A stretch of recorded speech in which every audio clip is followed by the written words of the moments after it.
আসসালামু আলাইকুম রহমতুল্লাহি ওয়াবারাকাতুহু। সম্মানিত দর্শক, আজকের যে শিরোনাম এটি দেখে যারা আওয়ামী লীগ করেন, আমার যারা সম্মানিত দর্শক, তারা অনেকে হতাশ হতে পারেন। কিন্তু হতাশ হলেও আমাকে কথাগুলো বলতে হবে। আমি আওয়ামী লীগের সংসদ সদস্য হিসেবে 5 বছর দায়িত্ব পালন করেছি। তার আগে এই দলের দুঃসময় 2006 থেকে একেবারে 9 পর্যন্ত আমার যতটুকু সামর্থ্য সব দিয়ে আমি এই দলের জন্য কাজ করেছি।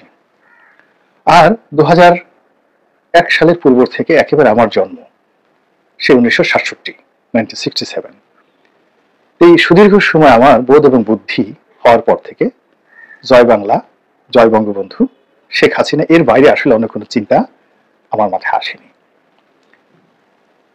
অন্যান্য যারা রাজনীতি করেন, কারো কারো ক্ষেত্রে কিছুটা অপূর্ণতা থাকে, কারো অর্থনৈতিক সংকট থাকে, অভাব থাকে, অভিযোগ থাকে, কেউ সামাজিকভাবে খুব নিগৃহীত হন, পারিবারিকভাবে নিগৃহীত হন, অনেকের লোভ থাকে, লালসা থাকে, পদ পদবীর কামনা বাসনা থাকে। কিন্তু আল্লাহর অশেষ মেহেরবানি, এর কোনোটাই আমাকে তাড়িত করেনি কখনো, আর এর কোনোটাই আমার জীবনে ঘটেনি কখনো। আমার একটা মধ্যবিত্ত পরিবারে জন্ম হয়েছে দেশের প্রেক্ষাপটে, কিন্তু যে গ্রামে আমার জন্ম হয়েছে ওই গ্রামে আমরাই সবচেয়ে সচ্ছল। আবার যেখানে পড়াশোনা করেছি সবচেয়ে ভালো কলেজে, ভালো বিশ্ববিদ্যালয়ে, ভালো ছাত্র ছিলাম। আব্বা টাকা পাঠাতেন নিয়মিত। কিন্তু তারপরেও ইউনিভার্সিটিতে ফার্স্ট ইয়ারে থাকতেই কর্মজীবনে ঢুকে পড়ি এবং কর্মজীবনের একেবারে শুরুতেই সংবাদপত্রে ছিলাম, বিদেশি কোম্পানিগুলোতে চাকরি করেছি। ভালো বেতন ছিল, বড় পদ ছিল, গাড়ি ছিল, বাড়ি ছিল। এরপর নিজে যখন ব্যবসা শুরু করেছি, প্রথম মাসের ইনকাম দিয়েই আমার প্রথম মাসে লাভে শুরু করেছি। এর কারণ হলো আমি একটা মাল্টিন্যাশনাল থেকে, ডেনমার্কের একটা কোম্পানি থেকে চাকরি ছেড়ে যখন আমি ব্যবসা শুরু করলাম, আমার সেই চাকরির চেয়ে আমার ব্যবসাটার শুরুটাই ছিল বড় হিসাবে। আবার রাজনীতিতে যে আমার অভিষেকটা শুরু হলো জাস্ট ওয়ান টাচ। প্রথমে আসলাম, নমিনেশন চাইলাম, পেলাম এবং ভোটে এমপি হয়ে গেলাম। ফলে আমার জীবনে আসলে কোনো কিছুই জটিল হয়নি, কুটিলভাবে নেতিবাচকভাবে চিন্তা করার সুযোগ কখনোই হয়নি। তো এই কারণে কি হলো, যখন আমি এমপি হলাম তখন থেকে আসলে আওয়ামী লীগের পদ পেতে হবে, পদবি পেতে হবে, মন্ত্রী হতে হবে, এমপি হতে হবে, আবার এরকম চিন্তা আমাকে তাড়িত করেনি। ফলে আমি অনেক নিপাট, নির্ভেজাল, অপ্রিয়, নিষ্ঠুর সত্য কথাগুলো বলেছি, যেগুলো দলের অনেকে মনে করেছিলেন যে এগুলো দলের জন্য ক্ষতিকর।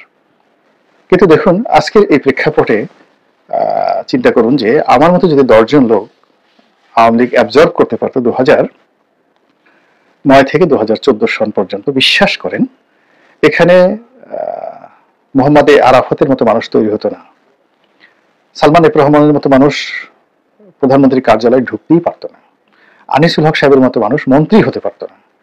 পার্লামেন্টে আমরা কয়েকজন এভাবে ঘোরাফেরা করতাম। মানে ওই সময়টাতে 12-13 সনে এই যে যাদের বিরুদ্ধে দুর্নীতির অভিযোগ, যারা আওয়ামী লীগকে ডুবিয়েছে, যাদেরকে দেখলে এখন আওয়ামী লীগের লোকজনকে মারতে ইচ্ছা করে, সেই সমস্ত মানুষ মানে গণভবনে বলেন, বঙ্গভবনে বলেন, সরকারের বলেন, এদের কোনো নামগন্ধই ছিল না। এদের সব অভ্যুত্থান হয়েছে 2013 সনের পরে বা 14 সনের পরে। এই পুরো অলিগার শ্রেণীটা, এস আলমদের সৃষ্টি 2012 সালে হয়নি, আব্দুল সালাম গোলাপদের সৃষ্টি ওই সময় হয়নি। এরা খুবই মিনমিনে অবস্থানে তখন ছিলেন আর কি। এমনকি 2012 সালে শামীম ওসমানদেরও সৃষ্টি হয়নি। তো এরকম তারুণ্য এমন একটা জিনিস, তারুণ্যকে সবাই ভয় পায়। এই যে এখন যখন তরুণদেরকে আমরা ভয় পাচ্ছি, তদুপ 2009 সনের যে নির্বাচন হলো বা 2008 সনের 9th পার্লামেন্টে, সেখানে তারুণের একটা জয় জয়গার ছিল। তখনও পলক দুর্নীতি শিখিনি, নজরুল ইসলাম বাবু সম্পর্কে তখনও অভিযোগ আসেনি, তখনও ইকবালুর রহিম সংসার চালানোর জন্য তাকে চিন্তা করতে হতো যে তার সংসার কিভাবে চলবে। তো এরকম একটা অনেস্টি ছিল। তো ওই জায়গাতে অ্যাবজর্ব করতে না পারার কারণে কি হলো, আপনার আওয়ামী লীগের মধ্যে ঘুণ ধরে গেল। আবার একই ভাবে আমি 2018 থেকে বিএনপিতে আছি।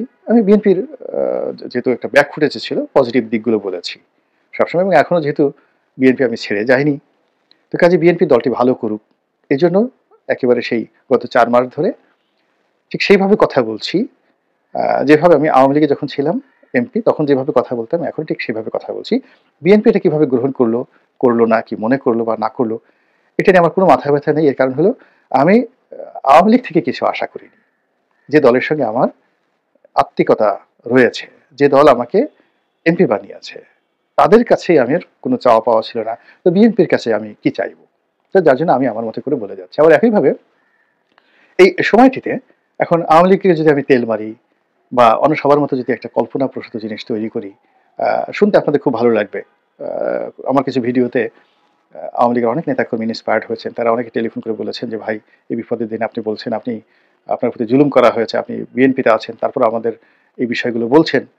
We are grateful." এই কথাগুলো অনেকে বলছেন। তো তারা হয়তো আবেগপ্রবণ। আমি তাদের অনেকের মধ্যে দেখেছি তারা প্রায় সবাই প্রতিদিন স্বপ্ন দেখেন রাতে, যে সকালবেলা উঠে দেখবে যে শেখ হাসিনা বাংলাদেশে চলে এসেছে, আওয়ামী লীগ ক্ষমতায় বসেছে, আর এই গত 4 মাসে আওয়ামী লীগের সঙ্গে যে জুলুম অত্যাচার হয়েছে তারা সেটা কড়ায় গুন্ডায় সেটা প্রতিশোধ নিয়ে সবাইকে দাঁত ভাঙা জবাব তারা দিয়ে দিয়েছেন। এরকম যে স্বপ্ন বা কল্পনা, ইলিউশন, এটার মধ্যে আওয়ামী লীগের প্রায় সব মানুষ, হাতে গোনা কিছু মানুষ আছেন যারা আওয়ামী লীগ জমানাতে ক্ষতিগ্রস্ত হয়েছেন শেখ হাসিনার দ্বারা, দলের অভ্যন্তরীণ দ্বন্দ্ব এবং সংঘাত দ্বারা ক্ষতিগ্রস্ত হয়েছেন। তারা চাচ্ছেন যে যা হয়েছে ভালো হয়েছে, শেখ হাসিনা না আসলেই ভালো, আওয়ামী লীগ মুসলিম লীগের মতো পতন হয়ে যাবে, ইত্যাদি ইত্যাদি অনেক কথা। আর সাধারণ যারা মানুষ আছেন তারা এই বিশৃঙ্খলার কারণে, রাজনৈতিক বিশৃঙ্খলার কারণে পুরো রাজনীতির উপরই তারা বীতশ্রদ্ধ হয়ে পড়েছেন এবং তারা মনে করেন, চাচ্ছেন যে একটা অরাজনৈতিক শক্তি দীর্ঘমেয়াদে এই দেশটাকে চালাক। এই পুঁটি মাছের লাফালাফি, মেনি মাছের ডাকাডাকি, এই জিনিসগুলো তাদের পছন্দ হচ্ছে না। তারা রয়্যাল বেঙ্গল টাইগারের হুঙ্কার শুনতে চাচ্ছেন। শাসক শাসকের মতো হবে, রাজা রাজার মতো হবে, রাজার ঘোড়া থাকবে, চাবুক থাকবে, রাজপ্রাসাদ থাকবে। তো এরকম অনেক যারা সাধারণ মানুষ তারা মনে প্রাণে চাচ্ছেন যে একটা সুসংবদ্ধ শক্তি দেশটিকে সুন্দরভাবে চালাক, খুব দুর্বল শাসক, পোলাপানের শাসক, অর্বাচীনের শাসন যেন না চলে। তো এইরকম একটা ক্রিটিক্যাল যে অবস্থা, সেই অবস্থাতে যারা কল্পনা করছেন যে শেখ হাসিনা আবার ফিরে আসবেন, এটি আমার দৃষ্টিতে বলতে গেলে একেবারে অসম্ভব, একেবারে অসম্ভব। তার বয়সের কারণে। 2 নম্বর হলো যে তিনি যেভাবে গিয়েছেন, এটাকে সবাই বলছে যে তিনি পালিয়ে গেছেন, এটাই প্রতিষ্ঠিত হয়ে গেছে। ফলে পালানো অবস্থা থেকে কোনো রাজনীতিবিদ ফিরে এসে আবার ক্ষমতায় পুনঃপ্রতিষ্ঠিত হয়েছেন, এটার সিঙ্গেল নজির জানা নেই। যেমন যুদ্ধে পরাজিত হয়েছিলেন নেপোলিয়ান বোনাপার্ট, তাকে ধরে নিয়ে যাওয়া হলো এবং তাকে একটা দ্বীপে বন্দী করে রাখলো ব্রিটিশ আর্মি, সেনাবাহিনী। তিনি সেই ব্রিটিশ আর্মির কবল থেকে পালিয়ে চলে এলেন একা, এবং যখন তিনি এলেন তখন তিনি দেখলেন যে তার বিরোধী পক্ষ ফ্রান্সের ক্ষমতা দখল করে আছে এবং ওখানে ব্রিটিশ কর্তৃত্ব চলছে। তো ওইরকম একটা সৈন্যবাহিনীর সঙ্গে তার দেখা হলো, হয়তো 2-3 হাজার সৈন্য ছিল, এবং সেই 2-3 হাজার সৈন্য যারা নেপোলিয়ান বোনাপার্ট যেহেতু পালিয়ে এসেছেন তাকে গ্রেপ্তার করবে, কিন্তু তার নেতৃত্ব এমন ব্যাপার, তিনি সামনে গিয়ে বলেন যে আমি তোমাদের সম্রাট, স্যালুট করো। বিশ্বাস করেন এই গা কাটা দিয়ে উঠছে, পুরো রেজিমেন্ট অস্ত্র দেখে স্যালুট করলো। এই রেজিমেন্ট সৈন্যদেরকে নিয়ে তিনি একটার পর একটা ঘাঁটি দখল করে আবার ফ্রান্সের সম্রাট হয়ে গেলেন। এই হলো নায়কদের নায়কোচিত আচরণ।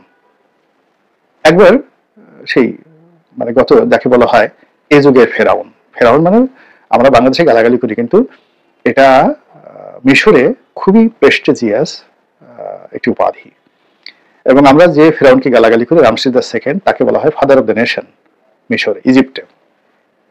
তো গত এই 100 বছর বা 200 বছরের মধ্যে মানে কলিকালের যে ফেরাউন, তিনি হলেন গামাল আবদেল নাসের।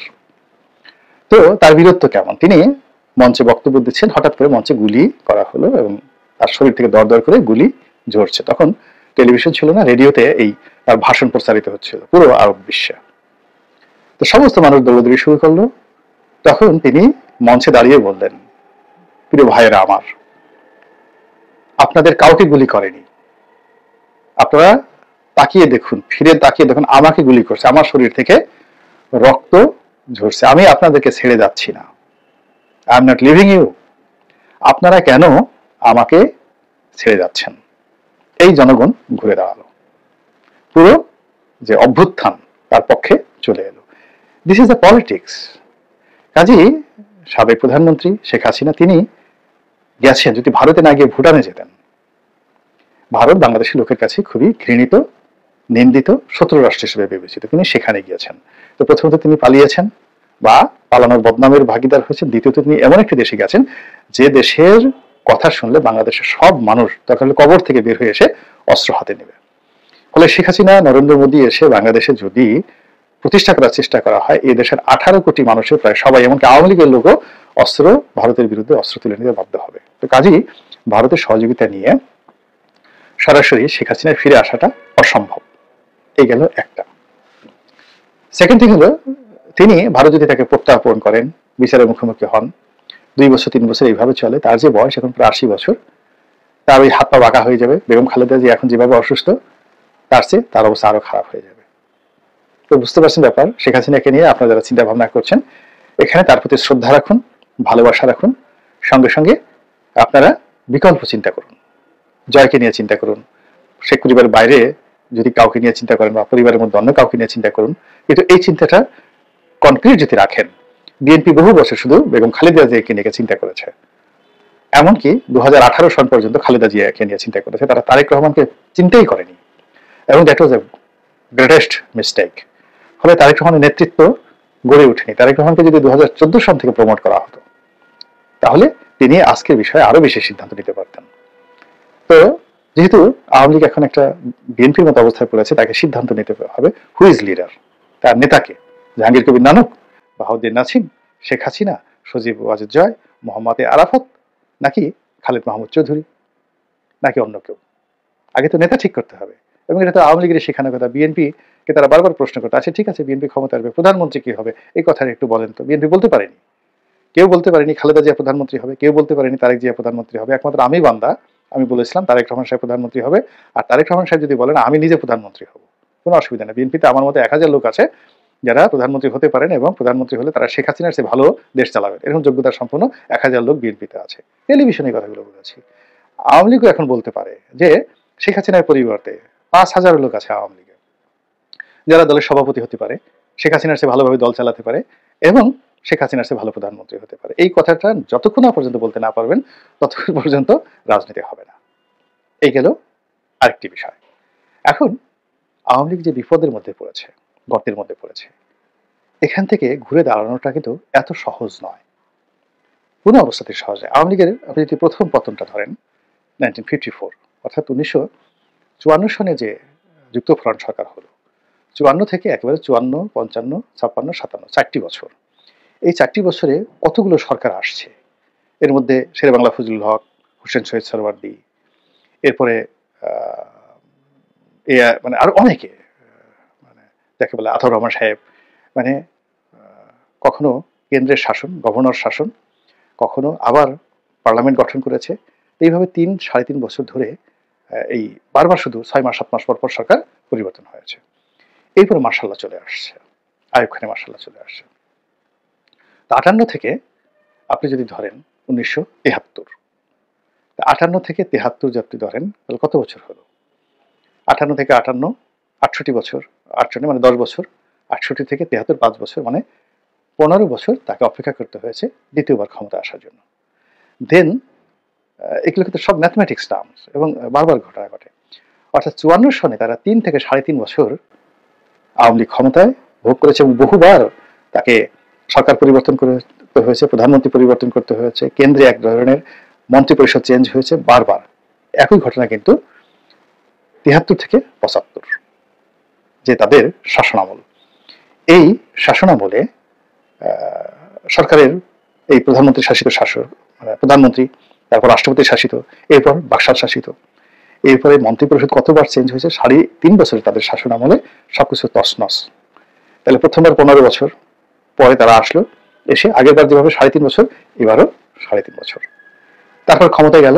এরপর তারা ক্ষমতায় ফিরে পেল 21 বছর পর। 21 বছর পর ক্ষমতায় ফেরত পেল। ফেরত পাওয়ার পর তারা 5 বছর ক্ষমতা চালালো খুব সুন্দরভাবে, এবং 5 বছর ক্ষমতা চালানোর পর তারা আবার সেই 2001 থেকে 2009, অলমোস্ট 9-10 বছর পরে তারা আবার ক্ষমতা আসলো। এটা হলো স্বাভাবিক অবস্থায়। এখন যে অস্বাভাবিক অবস্থায় পড়েছে, এই 15 বছরের শাসন, তার মধ্যে 10 বছর অবৈধ অবৈধ অবৈধ, এই কথাটাকে আগে বলতে হবে। আওয়ামী লীগের কোনো লোক যদি বলে 2014 নির্বাচন ওকে ছিল, 18 নির্বাচন ওকে ছিল, 14 নির্বাচন ওকে ছিল, কিয়ামত পর্যন্ত ক্ষমতায় আসতে পারবে না, আল্লাহর গজব নাজিল হবে, আল্লাহর গজব নাজিল হবে। বিএনপি যদি বলে 21 আগস্ট গ্রেনেড হামলা বিএনপি আওয়ামী লীগ করেছে, বিএনপি যদি বলে যে 15 ফেব্রুয়ারি নির্বাচন পারফেক্ট ছিল, আল্লাহর গজব নাজিল হবে। প্রথমত হলো তওবা করা, ফিরে আসা। আওয়ামী লীগকে তওবা করতে হবে যে তিনটা নির্বাচন করেছে, অন্যায়, জঘন্য, বাজে, আমরা মাপ চাই, এই কাজ আমরা করবো না, এই কাজ আমরা করবো না। তো সেখান থেকে বের হয়ে এসে নতুন ধারার একটা রাজনীতি তৈরি করা বা ওই কথাগুলো বলা, পুরনো যারা পাপ করেছে, পাপীরা তো বলতে পারবে না, পাপীরা মৃত্যুর আগ পর্যন্ত। আপনি এই মানুষ এত খারাপ, কিয়ামতের দিন আল্লাহর সামনে দাঁড়িয়ে দাঁড়িয়ে তারা মিথ্যা কথা বলবে, আল্লাহ আমি এই কাজ করিনি।